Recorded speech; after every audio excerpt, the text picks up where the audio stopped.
بیوی مہر معاف کر کے کیا دوبارہ مانگ سکتی ہے؟ محمد فیصل صاحب انڈیا سے پوچھتے ہیں، سورت سے۔ میری بیوی نے مہر معاف کر دیا تھا، وہ کبھی مذاق میں کہتی ہے کہ میرا مہر دو، اس کا کیا حکم ہوگا، مجھے کیا کرنا چاہیے؟ بہت آسان جواب، جب وہ ایسا مذاق کیا کریں آپ بھی مذاق شروع کر دیں، آپ بولیں نہیں دوں گا میں۔ دیکھو جب ایک دفعہ مہر معاف کر دیا تو ختم ہو گیا وہ، پھر اگر بیگم مذاق کر رہی ہے تو آپ بھی اس کو مذاق، اگر وہ سنجیدگی سے بھی کہے نا کہ میرا مہر دے دو تو آپ بھی سنجیدگی سے کہہ دیں کہ میں نہیں دوں گا۔ وجہ اس کی یہ کہ جب معاف کر دیا تو معاف ہو گیا، پھر بھی اگر اپنی خوشی سے دینا چاہیں تو بھائی دے دیں، کوئی گورنمنٹ کی طرف سے پابندی نہیں ہے، لیکن ایک دفعہ معاف کرنے کے بعد دوبارہ مطالبے کا حق حاصل نہیں ہے۔ میں ایک بات سب لوگوں سے کہتا ہوں،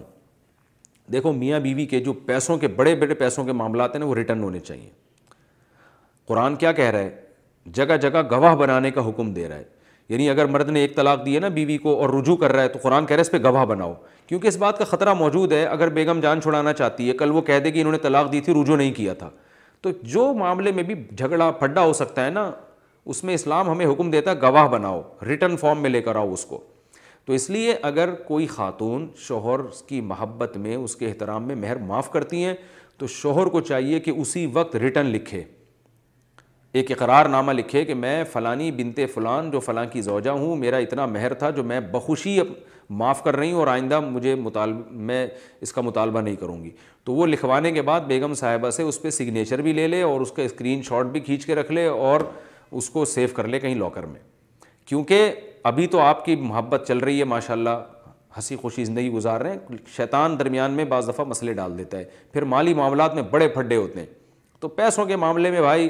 سیدھا سیدھا انسان کو چلنا چاہیے تاکہ بعد میں کوئی مکر نہ سکے۔ اکثر خواتین مکرتی نہیں ہیں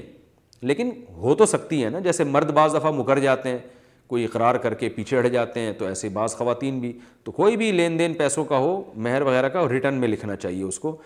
بعد میں لواحقین کے ساتھ بھی مسائل ہوتے ہیں۔ اب آپ دیکھیں ایک ویڈیو وائرل ہوئی ہے سعودی عرب میں، جنت البقیع میں بچے اپنے باپ کا جنازہ دفنا رہے ہیں اور ابھی قبر پہ مٹی نہیں ڈالی اور بچوں کا لاکر کے بارے میں جھگڑا ہو رہا ہے کہ باپ کا لاکر کون کھولے گا جس میں پیسے پڑے ہوئے ابا کے، اور لڑ رہے ہیں، قبرستان میں ہی پھڈا ہو رہا ہے۔ تو ایک لے کے لاکر کی چابی بھاگ گیا، وہ وہیں پر لڑ رہے ہیں قبرستان میں، آپ اندازہ لگائیں کس قدر بے مروتی کی بات ہے۔ تو میرے پاس جب کسی نے یہ ویڈیو بھیجی میں نے کہا بھائی اس میں ان کے والد کا بھی قصور ہے، اللہ مغفرت فرمائے، والد نے ایسا کام کیا کیوں کہ بعد میں اولاد میں پھڈا ہو؟ والد کے لاکر میں اگر پیسے ہیں، آپ کو پتہ ہے کوئی بھی کسی ٹائم مر سکتا ہے، تو باپ کو پہلے سے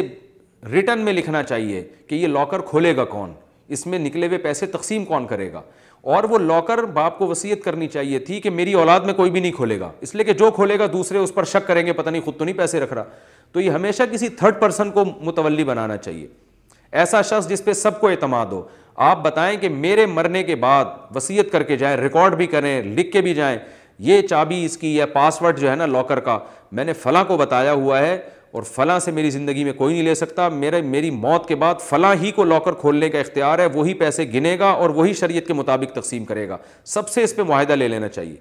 تو آج کل والدین یہ کام زندگی میں کرتے نہیں ہیں، پتہ ہی نہیں ہوتا کون سی چیز کس کی ہے، کہاں رکھی ہے، کیا ہے، پھر جو اولادیں لڑتی ہیں، کیونکہ ظاہر ہے جب کسی پہ ظلم ہوگا، مثال کے طور پر ایک بیٹے کے پاس لاکر ہے اور اس میں کروڑوں روپے پڑے ہوئے ہیں، تو دوسروں کو تو دل میں خیال پیدا ہوگا یار یہ تو ہماری شرافت سے ناجائز فائدہ اٹھا کے لاکر کے پیسے لے کے بھاگنا جائے گی، ہمیں کیا پتہ چلے گا کتنے پیسے تھے۔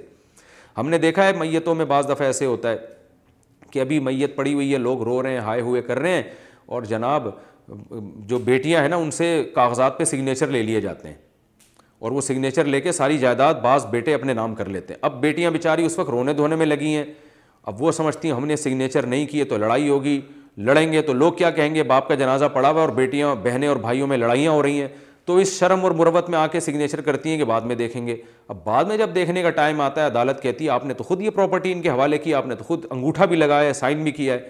تو اس لیے بہتر یہی ہے کہ بھائی زندگی میں باپ اور ماں کو چاہیے ایسا کام کر کے جائیں کہ بعد میں اولاد میں جھگڑے نہ ہوں، تو کیونکہ دیندار سارے تھوڑی ہوتے ہیں، ایک بھی بے دین ہوگا تو سب کو پریشان کر دے گا وہ۔ تو اسی طرح میاں بیوی کے جو آپس کے معاملات ہیں اس میں بھی یہ ہونا چاہیے۔ میں نے الحمدللہ اپنے گھر میں ایک ایک چیز لکھی ہوئی ہے، یہاں تک کہ یہ فریج میرے گھر میں جو رکھا ہوا ہے یا میرا ہے یا میری زوجہ کا ہے یہ تک لکھا ہوا ہے تاکہ کوئی اختلاف نہ ہو، اور لاکر کہاں ہے اور پاسورڈ کیا ہے اس میں رکھا ہوا ہے بھی کہ کچھ نہیں رکھا ہوا ہے تو کیا رکھا ہوا ہے، کس کی امانت ہے، میرے پاس لوگوں کی امانتیں ہوتی ہیں، تو وہ ایک ایک چیز کے بارے میں کہ اللہ نہ کرے میں مر گیا تو یعنی اللہ نہ کرے نہیں، اللہ تو کرے گا کہ میں سب نہیں مرنا ہے، اللہ شہادت کی موت دے، سب سے بڑی بات، تو فوراً مر گیا اگر،